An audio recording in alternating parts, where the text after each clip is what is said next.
아까 고가주택이 소유자가 여러 명이건 말건, 양도치가 다르건 말건, 뭐 어느 한쪽이 미등기이건 말건 따지지 말고 그냥 토지의 양도 차익 또는 어떤 개인의 양도 차익 구할 수 있잖아요. 그러면 아까 제가 x 곱하기 101분의 101 마이너스 10이라고 그랬어요. 한번 대지 양도 차익을 구했어요. 대지 양도 차익은 12억 속에 들어있는 일부분이에요. 그죠? 그러면 대지 양도 차익 곱하기 대지의 양도가분의 대지 양도가 빼기 대지 상당분 12억 중에 대지 상당분의 금액을 빼면 곱하면 과세 대상 양도 차익이 나오겠죠. 그죠? 이걸 치환해보자는 얘기죠. 대지 양도 차익 X값으로 오고 대지 양도가를 Y라 하고 그 다음에 대지와 건물 양도 합계액을 Z라 하자 이거예요. 그러면 X 곱하기 Y분의 Y 마이너스 Z분의 12Y라는 얘기입니다. 분자를 통분하면 Z분의 YZ 마이너스 12Y죠. 그러면 Z분의 Y로 인수분해하면 Z분의 Y 가로 열고 Z 마이너스 10이죠. Y 값은 1분의 Y죠. 1분의 Y잖아요. 그러면 이거 곱한 것은 이거 곱한 거 똑같잖아요. 그죠?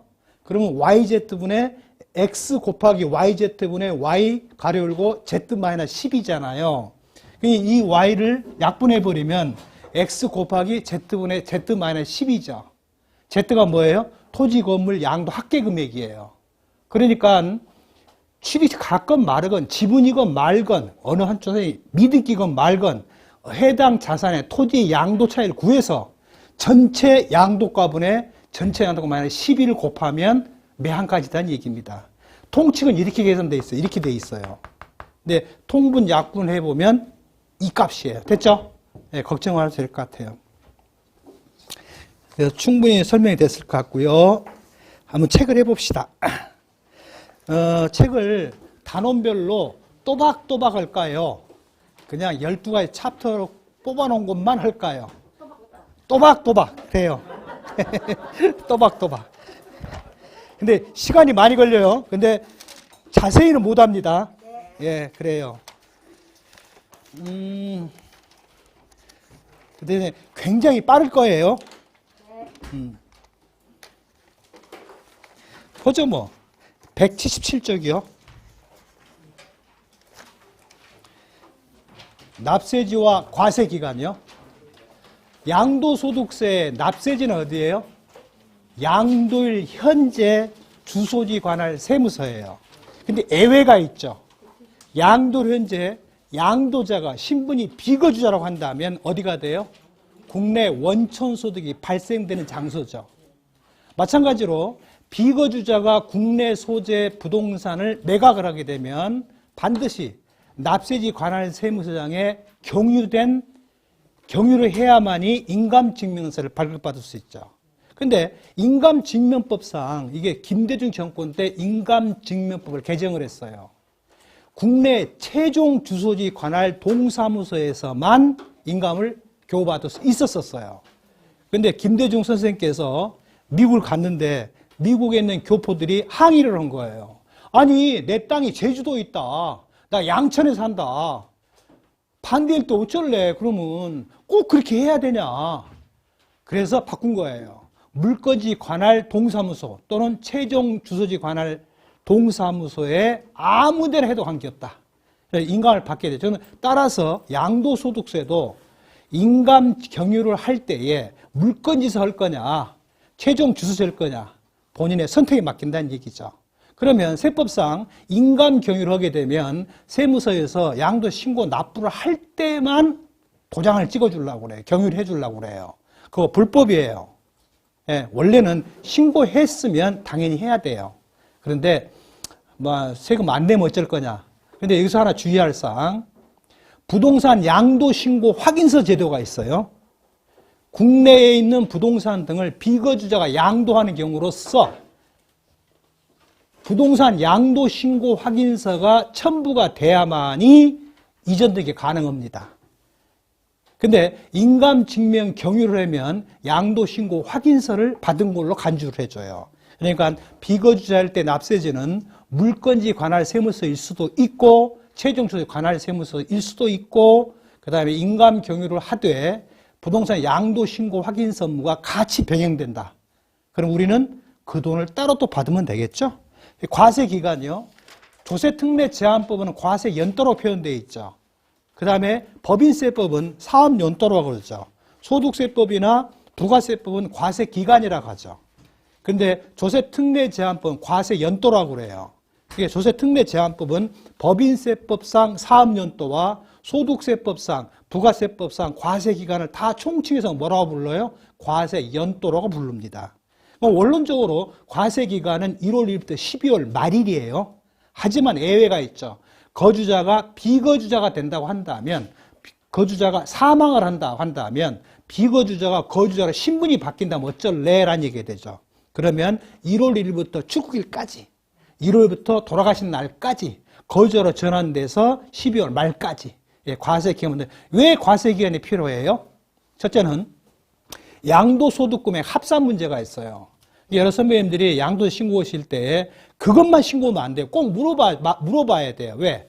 양도세 감면 한도의 문제가 있고요. 두 번째, 소득금액의 통산 문제가 있기 때문에 첫 번째 양도분이 있고, 두 번째 양도분이 있고, 세 번째 양도분이 있단 말입니다.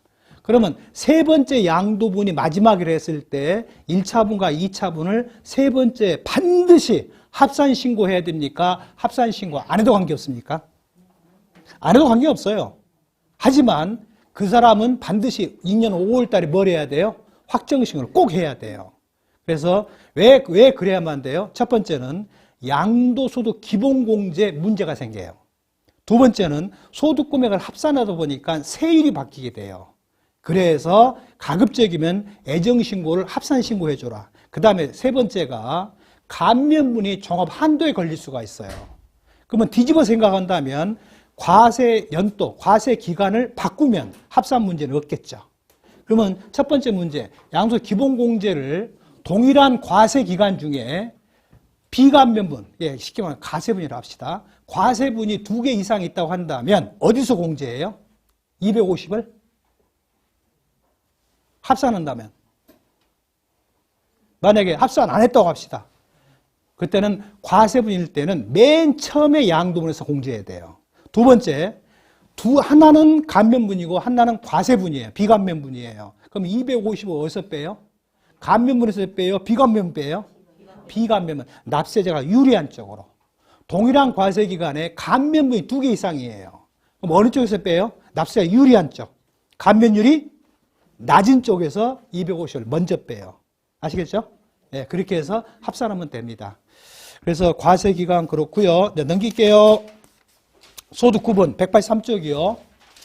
소득은 지금 현재 소득세법상 옛날엔 종태양산이었죠. 지금 살림은 사업으로 들어가 버렸어요. 종태양만 남아있어요. 종합소득, 퇴직소득, 양도소득인데 하나가 새로 신설된 거 있죠. 금융투자소득이요. 이게 양도소득세, 주식 등의 유가증권 양도분을 쏙 뽑아가지고 금융투자소득세로 바꿔버렸어요. 그래서 현재 23년 1월 1일 이후 양도분부터는 양도소득도 아니고 종합소득도 아니에요. 금융투자소득이에요. 근데 이게 지금 서로 분란이 있겠죠. 국힘당 쪽에서는 2년 더 유예하자. 민주당 쪽에서는 그대로 시행을 하자. 이랬고, 지금 국힘당 쪽에서는 대주주는 100억 이상으로 바꾸겠다. 근데 지금 민주당 쪽에서는 안 된다. 부자 감세다. 라고 지금 서로 정쟁이 일어나고 있죠. 근데 이게 모르겠어요. 유예될지 안 될지는. 근데 쪽수가 많으니까 유예는 안 될성 싶어요. 아직 모르겠습니다. 그래서 소득 구분은 양도소득은 사업소득하고 구분이 된다. 그런데요, 187조. 자, 주택 신축 판매업이 있고 부동산 매매업이 있어요. 주택 신축 판매업은 하늘이 두 쪽에 놔도 주택을 신축하여 분양할 목적으로 매각을 한다면 이건 사업소득이에요. 근데 부동산 매매업은 원론적으로는 종합소득이에요. 그죠? 그런데 양도소득은 세율이 여러 가지가 있어요. 첫 번째, 주택의 경우로 합시다. 1년 미만 보유는 몇 프로예요? 70%예요. 2년 미만은 60%, 2년 이상이 6 내지 45%예요. 근데 분양권은 2년 이상 보유했어도 60%예요. 그죠? 미득이 양도 몇 프로예요? 70%예요. 중과 대상은 2주택은 20% 가산, 그 다음에 3주택 이상은 30% 가산, 비사업용 토지는 10% 가산. 그러면 세율이 중구난방이라는 얘기죠. 근데 부동산 매매업자는 외형상 부동산이 팔리고 있어요. 그런데 양도소득으로 가면 세금 5억을 내야 돼. 부동산 매매업으로 가면 단기 양도세율 적용 안 할 거니까 무조건 6 내지 45%의 일반 초과 누진세를 적용하게 돼. 그럼 언밸런스가 생기잖아요. 그래서 예외 규정을 만들어 놨죠. 먼저 64조에다가 자선 양도차익 애정신고를 반드시 해라. 양도세율 똑같이 한다. 그런데 부동산 매매업자가 내는 것은 사업소득의 종합소득세인데 마치 양도소득이 있냐, 양도세를 계산해서 사업소득세를 내란 얘기죠. 그래 놓고 확정신고 때 부동산 매매 소득은 원론적으로는 종합소득이에요. 그 다음에 그 사람이 다른 종합소득이 있다고 한다면 합산을 해서 얻은 산출세과 부동산 매매업 소득은 양도소득으로 계산하고 기타 종합소득만 계산해 합산해서 얻은 산출세 비교해서 뭘 확정신고해라. 큰 놈으로 해라는 얘기예요. 그 말은 환급을 해주겠다, 안 해주겠다? 안 해주겠다는 얘기죠. 이런 논리가 또 어디에 있어요? 이율과세 한 번 있어요. 수증자가 부담한 증여세액은 기타 필요경비로 공제해준다. 수증자의 무엇을 한도로? 양도차익을 한도로. 그러면 수증자 낸 부담세액은 뭐예요? 증여세죠. 뭘 빼줘요? 기타 필요경비로? 산출세액을 빼줘요? 납부세액을 빼줘요? 결정세액을 빼줘요? 산출세액을 빼주게 돼 있어요. 양도차익을 한도로 공제해준다는 얘기는 무슨 뜻이에요? 무슨 뜻이에요? 환급을 안 해주겠다. 만약에 그걸 넘어가 버린다고 한다면 종이호랑이죠. 매매업자를 이렇게 비교과세를 안 하고 만약에 종합소득으로 세율 산출세액은 5억이에요. 매매업 소득을 양도소득으로 기타소득 합산한 세금은 6억이에요. 근데 만약에 5억으로 종소세를 내버린다면 기왕에 자산 양도차익 애정신고 납부세금 무슨 일이 벌어져요? 환급해주는 문제가 생겨요. 그래서 비교과세를 할 수밖에 없다. 다만 비교과세를 할 때 단기 양도세율을 적용 안 합니다. 예. 그러면 비사업용 토지 한번 나오죠. 뭐가 나와요? 부동산 매매자 딱 한 번 나와요. 시행규칙에 부득이한 사유 있는 거. 그러니까 행정지도, 행정명령에 의해서 착공을 금지하거나 건축을 안 내줄 경우는 해당 기간만큼 비사업용 기간에 포함 안 시킨다라는 규정이 있어요. 부동산 매매업자는 안 된다. 부동산 매매업자는 행정규제가 생긴다 하더라도 기간 계산하겠다 이 말이에요. 거기서 한번 나와요. 그러면 건축에 관련된 착공 신고를 못하게 한다든지 건축을 안 내주는 경우가 있었을까요? 혹시 과거에 본 적 있으세요? 있었어요. 96년도 있었어요. 96년도에 철근 부족이죠. 모래 부족하죠. 자갈 부족하죠. 시멘트 없죠. 그때가 아마 노태우 정권일 거예요. 예. 그때 건축을 안 내줘 버렸어요. 그때 제가 부천 법인에 근무할 때인데 생전 본 적도 없는 사람한테 전화가 와요. 근데 그 사람 나를 알아요. 예, 제가 그때 레미콘 공장이 많은데 도당동을 담당을 했었어요. 법인에 있을 때. 레미콘 한참은 구해주라고. 그래서 그때 건축허가 안 내줘 버렸어요. 착공도 못하게 해버렸어요. 예, 그런 경우가 걸린다면 해당 기간은 비사업용 기간을 안 본다. 그러나 부동산 매매업자는 그 적용을 못하겠다. 예, 부동산 매매업자가 그걸 악용할까 봐 그런 것 같아요. 그래서 부동산 매매업자라고 한다면 자산 양도차익 애정신고, 확정신고 올 때 단기 양도세율 적용 안 합니다. 예, 70%, 60% 적용 안 합니다. 그냥 다 똑같이 적용합니다.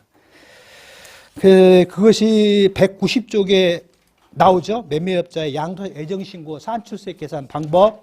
그 다음에 193쪽에 해당 비교과세하는 방법 등속을 설명을 해놨어요. 나머지는 생략할게요. 197쪽 양도 개념입니다.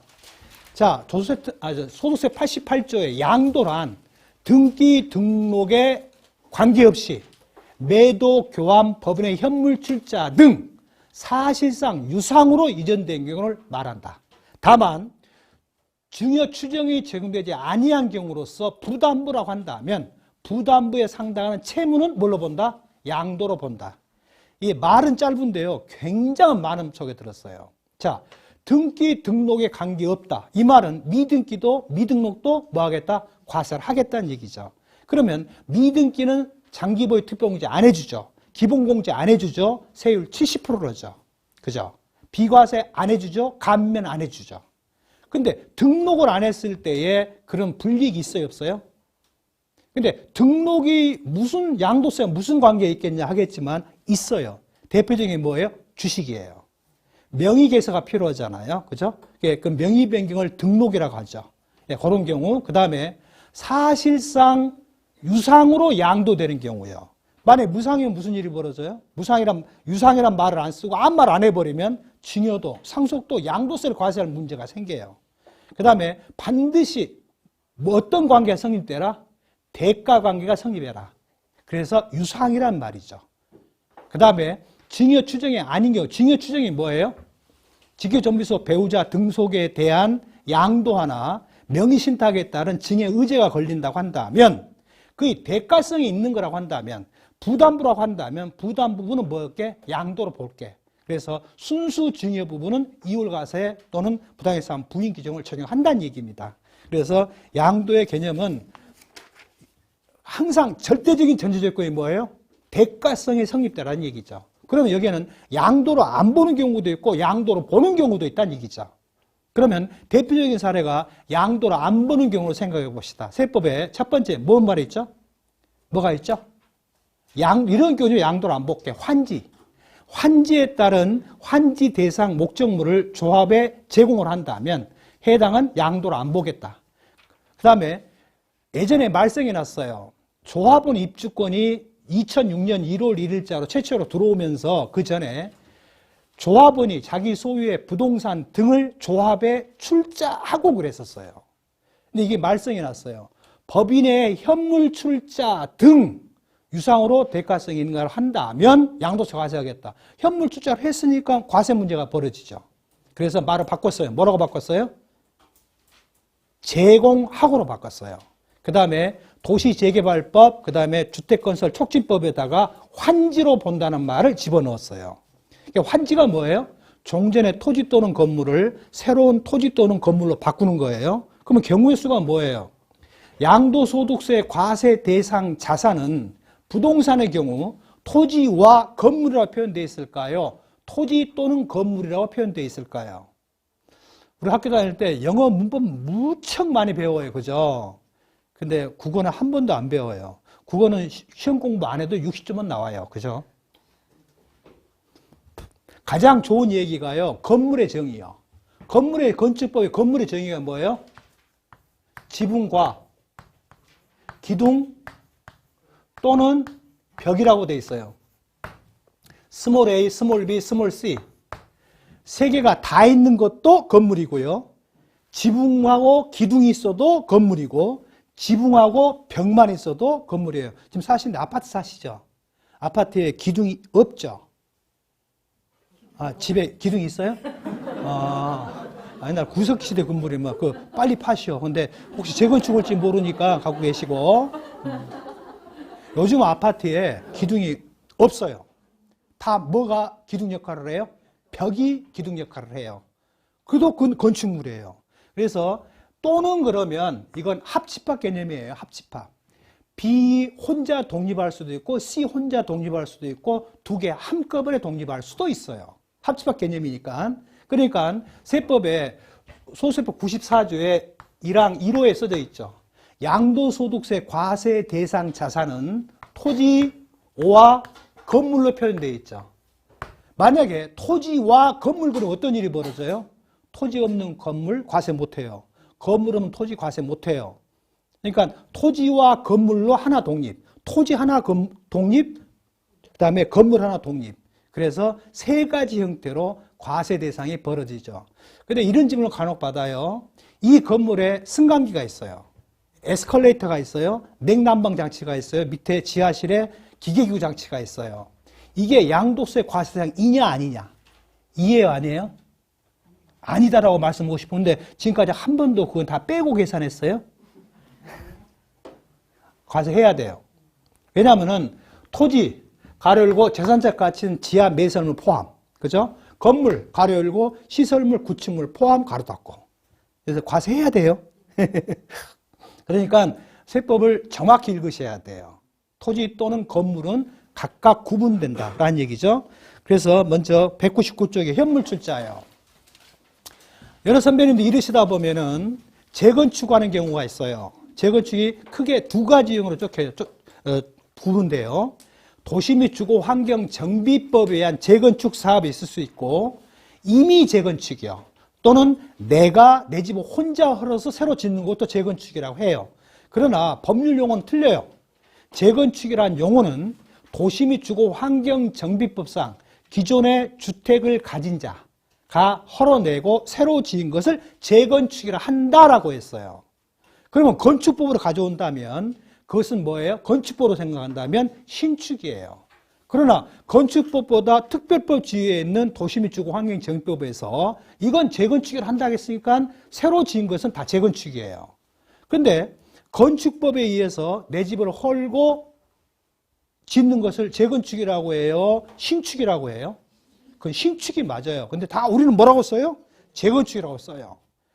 그 다음에 우리 연립이나 다세대가 집이 한 두세 채 있어요. 그걸 싹 헐고 여기다 아파트 한 동 80세대 지차, 그리고 30세대는 각자 하나씩 깨어차고 나머지 50세대는 일반 분양해서 분양 수익금으로 건축을 충당하자. 이것도 재건축이라고 그래요. 근데 용어를 분명히 바꿔서 말해야 돼요. 그냥 재건축 그러면 환지로 보는 도시 및 주거 환경 정비법에 따른 재건축이고, 그냥 여럿이 모여서 헐고 새로 짓는 것은 임의 재건축이라 해야 돼요. 임의 재건축은 환지가 아니에요. 그죠? 여러분이 만약에 그걸 기장한다면 뭔만 기장하면 돼요? 80세대 지어서 30세대는 가져가고 50세대 분양했다. 50세대만 기장하면 돼요. 30세대는 내 집을 내가 가져온 거예요. 근데 문제가 하나 있어요. 건물을 헐고 신축할 때까지 이 기간 있잖아요. 공사기간은 도시 및 주거 환경 정비법에 의한 재개발, 재건축이라고 한다면 건물이 없지만, 주택이 없지만 보유연수 계산할 때 가산해줘요? 가산 안 해요? 넣어줘요? 통산해요? 안 해요? 통산하죠. 근데 임의 재건축은요? 통산 안 돼요. 그럼 왜 그럴까요? 도시 및 주거 환경 정비법에 의한 재개발, 재건축은 무엇이기 때문에? 환지이기 때문에. 그래서 거주기간은 당연히 못 살았으니까 못 넣겠지만 보유기간은 합산이 된다. 그러면 그 사람이 들어왔는데 내가 물어봤어요. 선생님 혹시 재개발 조합원이에요? 이렇게 물어보니까 그렇대요. 그러면 여러분 입장에서는 그 사람이 원조합원인지 승계조합원인지 일반 분양자인지를 어떻게 구분해요?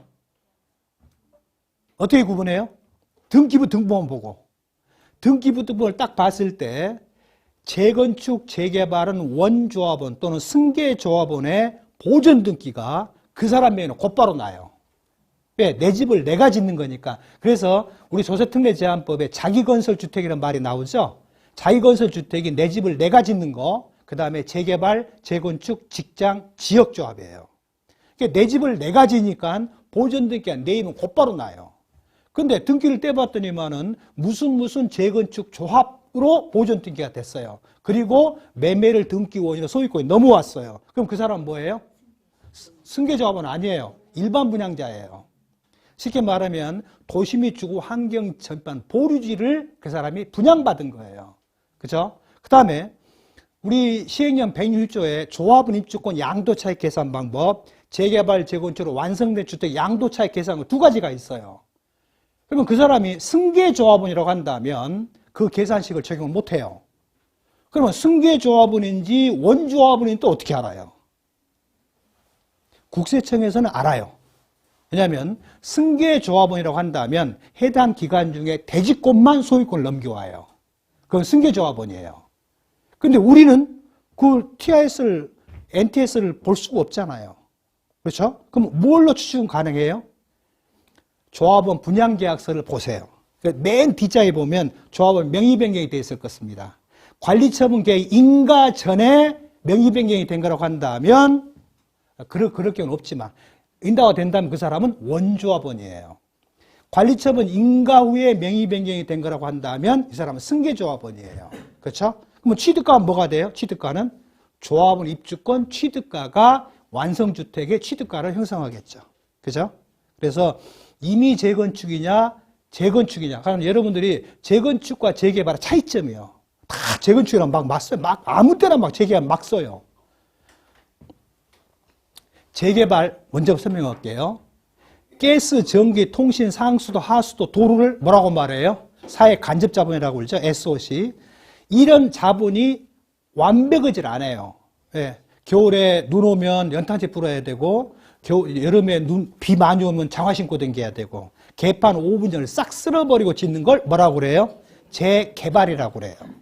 재건축은 사회 간접 자본, 사회시설이, 사회 기반시설이 완벽해요. 근데 해당 건축물이 너무 노후화돼 있어요. 유지 보수하는 관리 비용보다 헐어버리고 새로 짓는 게 더 좋아요. 그걸 뭐라고 그래요? 재건축이라고 그래요. 이런 유사한 형태의 재건축이 재개발과 유사한 형태의 또 뭐가 있죠? 조합원 입주권의 범위에 들어온 게 4가지가 들어온 게 있어요. 소규모 주택의 재건축이라는 특례법이 있는 자율주택사업, 그 다음에 가로정비사업, 소규모 재건축사업, 소규모 재개발사업. 이것도 조합원 입주권. 조합원 입주권 몇 가지예요? 6가지가 있어요. 재개발, 재건축, 소규모 주택 정비에 관한 특례법이 한 4가지. 6가지가 다 뭘로 들어와요? 조합원 입주권으로 들어와요. 그래서 재개발과 재건축을 말 나온 김에요. 돈 있으시면요. 또 노원 쪽에 사세요. 그 집도 아파트 지금 쌀 거예요. 지금 거기다 지으면 50층짜리 지을 거예요. 그죠? 17평짜리 사시게 되면 나중에 34평 1대1로 맡겨 안 할 겁니다. 사세요? 저는 돈이 없어서 못 사요. 상계, 중개, 하계 어디도 마찬가지예요. 예. 그 북한산에 가보세요. 그쪽은 하얘요. 전부 아파트밖에 없어요. 그거 지금 30년 다 넘었어요. 다 재건축해야 돼요. 그죠? 돈 좀 더 있으면 목동 거 사시고요. 좀 더 있으면 여의도 사세요. 여의도 100층짜리 진대잖아요. 예. 아무튼요. 진짜요. 그래서 현물 출자라고 한다면 현물 출자일에 양도로 보겠다는 얘기입니다. 그러면 거기다가 이미 재건축을 하게 되면 토지의 취득 시기와 건물의 취득 시기가 달라요. 일반 분양자는 고민할 거 없어요. 원래 있었던 사람. 그러면 토지는 현물 출자일이 취득 시기예요. 완성주택의 취득 시기는 자기건설주택의 취득 시기는 언제예요? 사용 승인일, 임시사용 승인일, 실제 입주의 가장 빠른 날이에요. 그날이 건물의 취득 시기예요. 그래서 양도차 계산하니까 이미 현물자 시점에 양도가 이미 끝나버렸잖아요. 그죠? 예, 그 다음부터 양도세를 과세해야 한다는 얘기죠. 자, 넘길게요. 그 다음에 205쪽 대물변제예요. 대물변제를 하면은 A가 B한테 돈을 10억을 빌려줬어요. 근데 아무리 생각해도 A가 B한테 10억을 못 받을 것 같아. 그래서 야, 네 재산을 나한테 소유권을 넘겨주라. 그리고 원금과 이자는 언제 갚는다. 이자율은 뭐다. 이걸 한마디로 말하면 뭐가 돼요? 양도담보예요. 그러면 양도담보라고 한다면 대가성이 있는 거예요, 없는 거예요? 소유권 넘어왔지만 유상의 말에 어긋나게 돼요. 왜? 담보로 받은 거거든요. 그와 유사한 게 뭐예요? 명의신탁이죠. 소유권은 나한테 매매를 등기해 왔지만 실제 내용에 들어가 보면 대가성 없이 소유권만 넘겨온 거예요. 그럼 양도세 부과 못해요. 그런데 B가 나중에 형님 나 돈 못 갚아요. 형님이 이미 양도담보로 가진 부동산을 형님 걸로 하세요. 그럼 그때가 뭐예요? 양도예요. 왜? 대가에서 수립될 거니까. 근데 간혹 그런 경우가 있어요. 소유권이 넘어왔는데 등기부등본에 등기원이 양도담보가 아니에요. 실제는 양도담보예요. 예, 그런 경우는 세금을 안 낼 수도 있어요. 그럼 입증만 하면 돼요. 자, 그래서 대물변제는 대가성이 있을 얘기고요. 부담부 중에는 생략할게요. 넘길게요. 그 다음에 211조 경매 공매예요. 경매나 공매나 의미는 똑같아요. 예. 경매는 임의경매가 있고 강제경매가 있죠. 임의경매는 채권을 확보한 목적으로 근저당 설정되어 있는 것을 경매 신청한 거죠. 강제경매는 법원의 판결을 받아서 매각해버리는 거죠. 그래서 대가성은 간혹 이러다 보면 그러죠. 내가 부동산을 경매당해서 내 호주머니에 돈 들어온 거 한 푼도 없는데 무슨 양도세냐. 예, 그런 말 많이 해요. 하지만 그 사람은 빚은 안 갚아도 되잖아요. 빚을 갚았잖아요. 돈을 받았잖아요. 그죠? 근데 이런 경우가 있어요. 물상보증인 아시죠? A 소유의 부동산인데 B가 아들놈이에요. 아들이 사업을 목적으로 아버지인 A 부동산을 담보로 제공하고 대출을 받았어요. 근데 이 채무자인 아들이 빚을 못 갚아버렸어요. 그래서 이 부동산이 임의경매가 들어갔어요. 임의경매를 물산보증인 아버지가 낙찰을 받았어요. 그러면 이게 양도냐 양도 아니냐가 문제가 돼요. 양도로 보지 말아라는 얘기예요. 그런 경우 왕왕이 있습니다. 그래서 경매 공매라고 한다면 양도소득세 과세 대상이 된다. 왜? 대가성이 있기 때문에. 213조 교환입니다. 교환이라고 한다면 A는 갑부동산을, B는 을부동산을 서로 맞교환하자는 얘기죠. 이미 설명했습니다만은 절대 먼저 준비할 게 뭐예요? 교환 차익이 있냐 없냐를 따져야 돼요.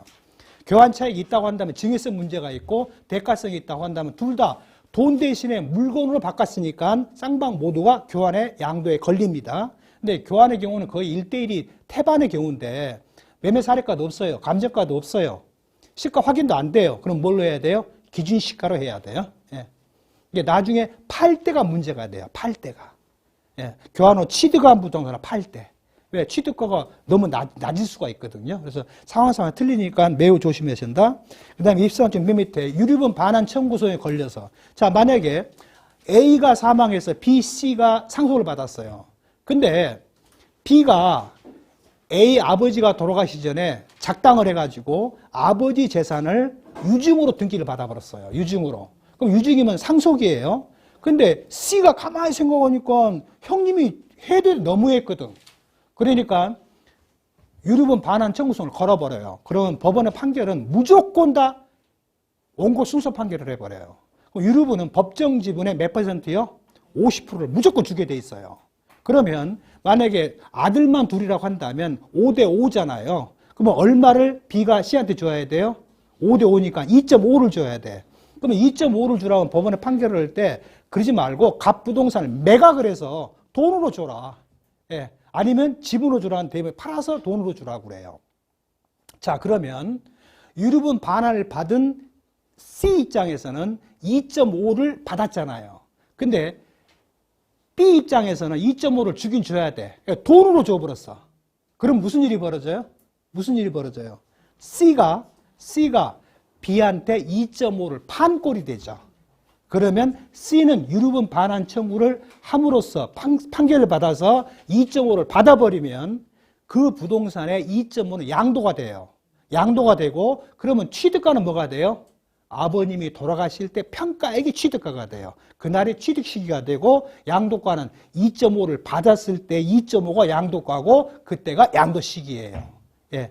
그렇기 때문에 이게 잘 안 나타나요. 왜? 등기부 등본에 등기를 안 하는 경우가 많아요. 근데 유류분 반환을 하게 되면은 등기로 지분이 넘어온다면 나중에 팔 때 등기 접수를 넣으면 안 돼요. 뭘로 해야 돼요? 등기 원인일로 해야 돼요. 원인이 언제요? 아버님이 돌아가신 날이 취득 시기예요. 그래서 조금 조심하셔야 돼요. 그래서 유류분 반환을 받은 게 현금으로 받았냐, 부동산으로 받았냐 틀리다는 얘기죠.